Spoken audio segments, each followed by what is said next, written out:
ఇంకా కలలు కంటూనే ఉన్నారు. చాలామంది కళలో ఇంకా ఆశ ఉంది. మనం అమెరికా పోగలుగుతాం, పోతాము అని. మరి H1B వీసాల సంగతి ఏంటి సార్? కొత్తగా యూత్ ట్రై చేయొచ్చా? లేదంటే స్టే వచ్చే వరకు ఆగాలా? అసలు ఇగ ఆలోచనే మానేయాలా? చేయొచ్చని నేను అనుకుంటానండి. ఓకే.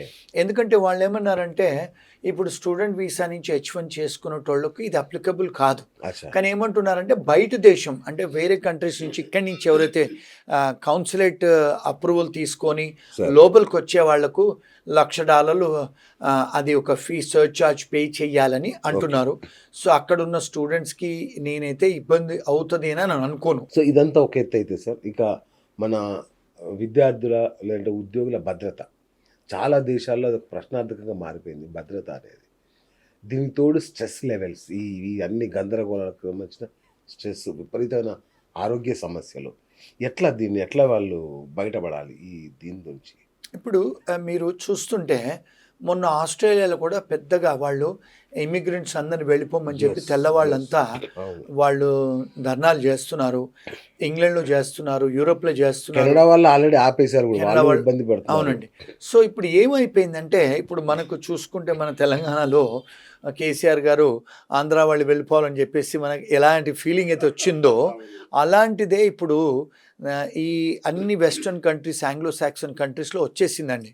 ఇప్పుడు పోలాండ్ అనే కంట్రీ వాళ్ళు ఓపెన్గా చెప్పేస్తున్నారు, మాకు ముస్లిమ్స్ రావద్దు, స్టూడెంట్సే కానీ వర్క్ పర్మిట్స్ మేము ఇవ్వము అని. అలా ఇప్పుడు జర్మనీలో ఉన్న మాస్కులన్నీ తొలగించారండి. చాలా యూరప్ కంట్రీస్లలో వాళ్ళు ఏం చెప్తున్నారు, ముస్లిమ్స్ గో బ్యాక్ అని చెప్తున్నారు. ఇప్పుడు ట్రంప్ గారు వచ్చిన తర్వాత చాలా కంట్రీస్లలో, ముస్లిం కంట్రీస్లలో కౌన్సులేట్స్ క్లోజ్ చేశారు.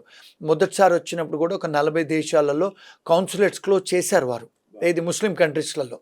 అంటే ఏమవుతుందంటే ఇప్పుడు ఇమిగ్రెంట్స్కు యాంటీ ఇమిగ్రెంట్ ఫీలింగ్ వచ్చేసిందండి.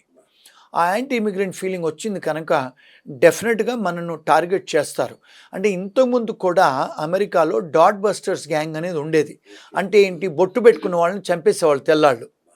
అలాంటి సిచ్యువేషన్స్ గతంలో జరిగాయి.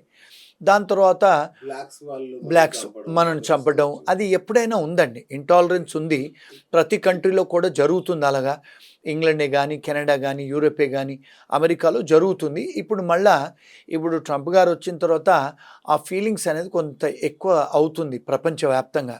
కెనడా కానీ, ఆస్ట్రేలియా కానీ, న్యూజిలాండ్ కానీ అన్ని కంట్రీస్లలో అది ఇప్పుడు ఇబ్బందికరమైన టైమే ఇప్పుడు. అంటే స్టూడెంట్స్కే కానీ, లేకపోతే మన H1B వాళ్ళకి కానీ. ఇంకొక విషయం అండి, మన వ్యూవర్స్కి తెలవాల్సిన విషయం, ఇప్పుడు ఒక ఎగ్జాంపుల్ చెప్తానండి. ఇప్పుడు మనం ఇక్కడ బతుకమ్మ ఆడుకుంటాం, మీరు అమెరికాలో బతుకమ్మ ఆడి ఆ పూలను తీసుకుపోయి నదులలో వేస్తారు మన వాళ్ళు. మరి అక్కడ వాటర్ పొల్యూషన్ చేస్తున్నారు కదా, మరి వాళ్ళు ఊరుకుంటారా చెప్పండి? ఇప్పుడు రెండోది, ఇక్కడ హోలీ ఆడతారు, అన్ని హోలీ రంగులు వేసుకుంటారు ఇక్కడ అంటే మనకు హోలీ పండుగ. మరి అమెరికా కంట్రీ లాంటి దేశాలలో హోలీ ఉంటుందా? వీళ్ళందరూ హోలీ పండుగ ఆడుతున్నారు అక్కడ. వినాయక చవితి చేస్తున్నారు, పెద్ద పెద్ద సౌండ్లు పెడుతున్నారు. మరి సౌండ్ పొల్యూషన్ చేస్తున్నారు, మీరు ఎయిర్ పొల్యూషన్ చేస్తున్నారు, ఇమర్షన్ కూడా చేస్తున్నారు, వాటర్ పొల్యూషన్ చేస్తున్నారు. మరి ఇవన్నీ ఫెలనీస్ కదా, ఇవన్నీ సీరియస్ అఫెన్సెస్ కదా. మీరు అక్కడ వచ్చి కాలుష్యం చేస్తున్నారు కదండి వాతావరణాన్ని. మరి వాళ్ళు టాలరేట్ చేస్తారా చెప్పండి? ఇప్పుడు మన బాలకృష్ణ సినిమా ఏదో వస్తే 20-30 కార్లు 40 కార్లు పెట్టుకొని మ్యూజిక్లు పెట్టుకొని సౌండ్లు పెట్టుకొని పోతున్నారు. మరి సౌండ్ పొల్యూషన్ కదా. మరి ఇలాంటివి మీరు అక్కడ మొన్న ఒక సినిమా థియేటర్లో బాలకృష్ణ సినిమానో లేకపోతే మన ఇండియాలో ఈ సినిమాలు వేస్తే ఆ సినిమా థియేటర్లు అన్ని పేపర్లు చింపేసేస్తున్నారు స్క్రీన్ మీద. వాళ్ళు సినిమా క్లోజ్ చేసి తెల్లవాళ్ళు మేము ఇంకోసారి మీకు ఇండియన్ సినిమాలు వేయనిమని చెప్తున్నారు. మరి మన వాళ్ళు ఇలాంటివి చేస్తుంటే వాళ్ళ దేశానికి వచ్చి మరి మనం 2 సైడ్లు చూడాలి కాయిన్కి. వాళ్ళు ఎందుకు ఇలా బిహేవ్ చేస్తున్నారు? మన వాళ్ళు ఇవన్నీ చేస్తున్నారండి. మరి మన వాళ్ళు చెత్తలేస్తారు అక్కడికి వచ్చి మన రోడ్ల మీద. మన వాళ్ళు సౌండ్ పొల్యూషన్ మ్యూజిక్లు పెట్టుకొని తిరుగుతూ ఉంటారు కార్లలో. మన వాళ్ళు రాత్రులు అక్కడ కూర్చొని రెస్టారెంట్ ముందు హడావిడి చేస్తారు, గ్యాంగులు నిలబడతారు. మన ఇంటి పక్కన మ్యూజిక్లు పెట్టుకొని పార్టీలు చేస్తారు మన తెలుగు వాళ్ళు స్టూడెంట్స్ మన గెస్ట్ హౌజులలో. మరి అక్కడ మీకు డిస్టర్బెన్స్ అవుద్ది కదండి పక్కింటి వాళ్ళకి, తెల్లవాళ్ళకి.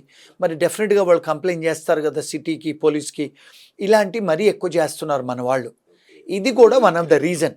కానీ ఇది మాలాగా బయటకు వచ్చి చెప్పిన వాళ్ళు ఎవరు లేరు, నచ్చరు చెప్తే. ఎవరు చెప్పారు నిజంగా. ఇవి కూడా వన్ ఆఫ్ ద రీజన్ అండి. ఎందుకు అంటే నేను ఇండియా వదిలేసి 30 ఏళ్ళు అయిందండి. నేను ఆస్ట్రేలియాలో 7 సంవత్సరాలు ఉన్నాను, లండన్లో ఉన్నాను, కెనడాలో ఉన్నాను, అమెరికాలో మోర్ దెన్ 25 ఇయర్స్ ఉంటున్నాను. మరి మేము అక్కడ చదువుకోవడానికి వెళ్ళాము, సివిలైజ్డ్గా పని చేసుకున్నాము, ఈరోజు సిటిజన్షిప్లు చేసుకుని జాగ్రత్తగా ఉంటున్నాం. పక్కింటి వాళ్ళకి మేము డిస్టర్బెన్స్ చెయ్యం. మరి ఇలాంటివి చేసినప్పుడు వాళ్ళకు కూడా ఇబ్బందికరమే కదండి. ఇప్పుడు టెక్సాస్లో అన్నీ ఇవే మన వాళ్ళవి, బతుకమ్మలు ఆడుతున్నారు, హోలీ ఆడుతున్నారు, గణపతిని పెడుతున్నారు. మరి వాళ్ళు వాళ్ళు మీరు ప్రొఫెసింగ్ రిలీజియన్ చేసుకోవచ్చు అన్నారు, స్వేచ్ఛ ఉంది. లుంగీలు కూడా కట్టుకొని తిరుగుతున్నారు. అవునండి, లుంగీలు కూడా కట్టుకొని టెక్సస్లో తిరుగుతున్నారు. మరి అమెరికాలో ఒక లా ఉందండి, మీరు పైజామా మీద లుంగీ మీద బయటికి రాకూడదు మీరు. అది అఫెన్స్ యాక్చువల్గా, దాన్ని అబ్సీనిటీ అంటారు. ఎంతమంది తెలుసండి, పాన్ పరాగ్ తింటారు, ఉంచుతారు అక్కడ. ఇప్పుడు గుజరాతీ వాళ్ళు ఎక్కడ తిన్నా పాన్ పరాగ్ ఉంచుతారు. మన వాళ్ళు కూడా కిళ్ళి కొట్లు ఎక్కువైపోయాయి. టెక్సస్లో, న్యూయార్క్లో, న్యూజెర్సీలో కిళ్ళి తినేసి ఉంచుతున్నారు. మరి ఇవన్నీ చేస్తున్నప్పుడు మరి వాళ్ళు ఊరుకుంటారండి? ఇవి కూడా డెఫినెట్గా మేజర్ కారణాలు. ఇప్పుడు మనం వాళ్ళ దగ్గర పోయినప్పుడు వాళ్ళతో ఇంటిగ్రేట్ అయ్యి వాళ్ళలాగా ఉండాలి. ఎందుకంటే be as a Roman when you're in Rome. మీరు అక్కడ పోయి తెలుగు వాళ్ళలాగా చేసి బాలకృష్ణ సినిమా వచ్చినప్పుడు మీరంతా ఒక 40-50 కార్లు పెట్టుకొని జులూసులు తీసుకుంటే తప్పు కదండి. మరి ఈ మధ్య చేశారు. ఇప్పుడు ఈ మధ్యకాలంలో కేటీఆర్ గారు వస్తే ఆయన అక్కడ కేటీఆర్ గారు మన టీఆర్ఎస్ పార్టీది అక్కడ పెట్టారు. పెడితే 50-100 కార్లు జులూస్ తీశారు కేటీఆర్ వెనుక. Without police permission you cannot do it and you're doing it. చేస్తే మరి దాని తర్వాత వాళ్ళ మీద కంప్లైంట్స్ కూడా పోయాయి పోలీసు వాళ్లకు. మరి మీరు టీఆర్ఎస్ పార్టీ ఇక్కడ చేసినట్టు అక్కడ చేస్తే కుదరదు కదండి. పొలిటికల్ పార్టీస్ కదా, you cannot do political movements in America. It is a foreign party. ఇవన్నీ కూడా వాళ్ళు సలహాలు సూచనలు తీసుకోకుండా చేస్తూ ఉంటారు మన వాళ్ళు. ఇండియాలో చేసినట్టు అక్కడ చేస్తే మరి జరగదు కదా. సో ఇవన్నీ కూడా అంటే లీగల్ అనాలిసిస్ చేసి చెప్తున్నాను. నేను ఏ పొలిటికల్ పార్టీని ఉద్దేశించి కాదు, నేను అంటే I'm giving you legal analysis అండి. అందుకనే మనకు కూడా ఇబ్బందులు జరుగుతున్నాయి, మనం కూడా ఒక అందుకు కారణం. Hi friends, thank you for watching this video. ఈ వీడియో కనుక మీకు నచ్చినట్లయితే దయచేసి లైక్ చేయండి, షేర్ చేయండి. ముఖ్యంగా మా ఛానల్ 24/7 న్యూస్ టీవీని సబ్స్క్రైబ్ చేసుకోండి. ఆ తర్వాత మీ విలువైన అభిప్రాయాల్ని, మార్పులు, చేర్పులు, కావాల్సిన వీడియో ఏమన్నా ఉంటే మన వీడియో కింద కామెంట్ సెక్షన్లో కామెంట్ రూపంలో తెలియజేయండి. నమస్కారం, సాయిదంచిక మాట్లాడుతున్నాను. ప్లీజ్ సబ్స్క్రైబ్, షేర్, లైక్ చేయండి 24/7 టీవీ ఛానల్. హాయ్ నమస్తే, నేను మీ సోనియా ఆకుల.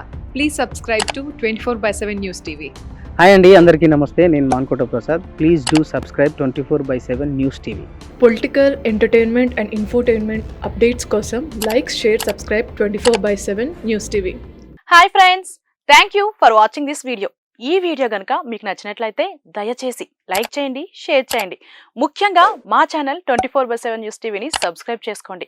ఆ తర్వాత మీ విలువైన అభిప్రాయాల్ని, మార్పులు, చేర్పులు, కావాల్సిన వీడియో ఏమన్నా ఉంటే మన వీడియో కింద కామెంట్ సెక్షన్లో కామెంట్ రూపంలో తెలియజేయండి. నమస్కారం, సాయిదంచిక మాట్లాడుతున్నాను. ప్లీజ్ సబ్స్క్రైబ్, షేర్, లైక్ చేయండి 24/7 టీవీ ఛానల్. హాయ్ నమస్తే, నేను మీ Sonia Akula. Please subscribe to 24/7 news TV. Hi అండి, అందరికీ నమస్తే. నేను Mankota Prasad. Please do subscribe 24/7 news TV. Political, entertainment and infotainment updates కోసం like, share, subscribe 24/7 news TV.